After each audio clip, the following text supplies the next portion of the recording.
What's up and welcome to the video. So we have another fun one today. This is the Galaxy Z Fold 5. And if you watched our recent video over the Z Flip 5, in that one we said that there were minor differences between Flip 4 and Flip 5.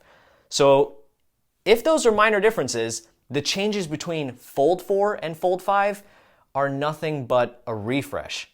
Nonetheless, there are some things to talk about between 4 and 5, and that's what this video is about. So let's talk about what's new on the Z Fold 5. Now, I love the Z Fold concept. There's something so cool about having a kind of like a chocolate bar shaped cover display that unfolds into the mini tablet design. It's so great for things like media consumption and multitasking. And again, as far as what's different, there's really only 3 talking points. So if you're looking for something much more comprehensive, we covered the Z Fold 4 from last year, and we'll go ahead and leave the link to that video as a pop-up for you. But yeah, I would definitely categorize the difference between 4 and 5 as a minor refresh. That's just kind of where we're at in the state of Samsung foldables right now. Much like the Z Flip 5, the hinge on the Z Fold 5 has been, let's say, reworked.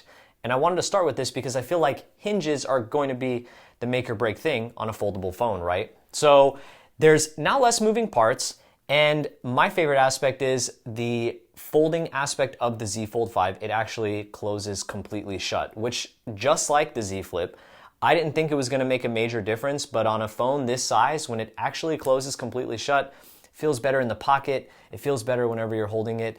And I gotta say, even from just like a noise perspective, I feel like on the Fold 3 and the Fold 4, you could kind of hear the hinge as it was moving. But on the Fold 5, it's really, really nice and quiet, and it feels super, super premium. And I have a real nice appreciation for how Samsung put the hinge together, in that regardless of which angle you put the screen at, it does a great job of holding the display in place and not either closing shut or falling flat on the table that you're using it on. So from a quality perspective, durability perspective, you gotta love the changes they made to the hinge here. And of course, with any refresh, you're going to get a bump in your performance specs, right? So internally, we now have the Snapdragon 8 Gen 2 for Galaxy.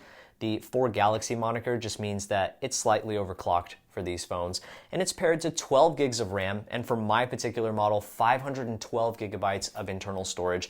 So it brings the phone right up to speed with 2023 Android flagship standards. You'll love to see it. From a performance perspective, it's absolutely fantastic.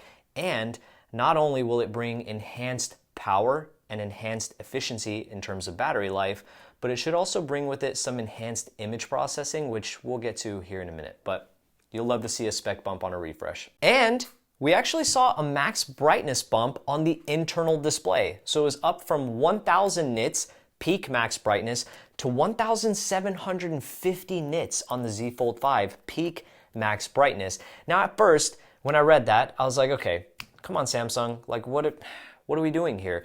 But as you're consuming media, and especially in outdoor sunlight, you really appreciate that bump in max brightness. So screen quality is great, maximum brightness, ready to burn your retinas out. I mean, it's absolutely fantastic. I actually really appreciated that change more than I thought I was going to.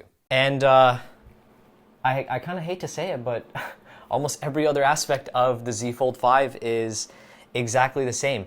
From like an overall product dimension perspective, the phone itself is slightly thinner than last year, and that's mainly thanks to the new hinge, so that's pretty cool.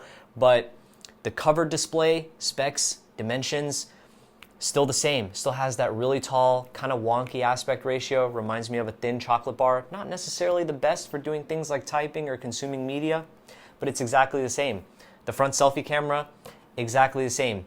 The internal display, the main display, same dimensions. That under display camera, no need to use that whatsoever for selfies. That's at best maybe for like Zoom calls, conferencing calls that you might take on this phone. And as far as the rear camera system, Samsung basically used identical camera hardware compared to last year's Z Fold 4 with the hopes of the Snapdragon 8 Gen 2 and its slightly enhanced image processing, just delivering you some better photos. And I gotta say, from a camera quality perspective, it's good, right?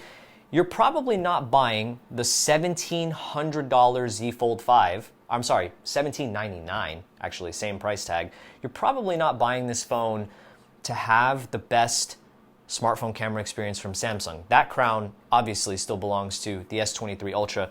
But honestly, like when we're taking a look at this phone from a price perspective, I think we're at a point now where maybe Samsung should look to incorporate a much higher flagship camera experience for this device. I'm sure it might require some retooling of the internal hardware to fit those types of cameras. And I'm not even saying you need to one-up the S23 Ultra. Just take what the S23 Ultra has and slap it on this phone. Like, I think we're at a point where if someone is going to drop $1,800 plus tax on a device like this, and since it folds, you're probably investing in some potential hardware coverage too. I know I did. I think it should probably come with flagship camera specifications like what we're going to see on the S23 Ultra, because at some point in time, that $1,800, you're still compromising somewhere, and on this particular phone, it will be on the camera system. It's just not the best of what Samsung has to offer, but either way, I had so much fun with the Fold 5. Again, I love phones like this, devices like this. I do think foldables are somewhat the future, and I think a device as mature and well put together as a Z Fold 5 is a perfect example of that. So as always, if you enjoyed watching the review, hit the like and subscribe button down below. Let me know what you think in the comments. Thank you so much for watching, and I'll catch you in the next one. Peace. 12 gigabytes of internal storage. And of course, from a performance perspective, it's absolutely fantastic. Bro, honestly, I forgot what else we were going to say after that. What else were we going to say right after that?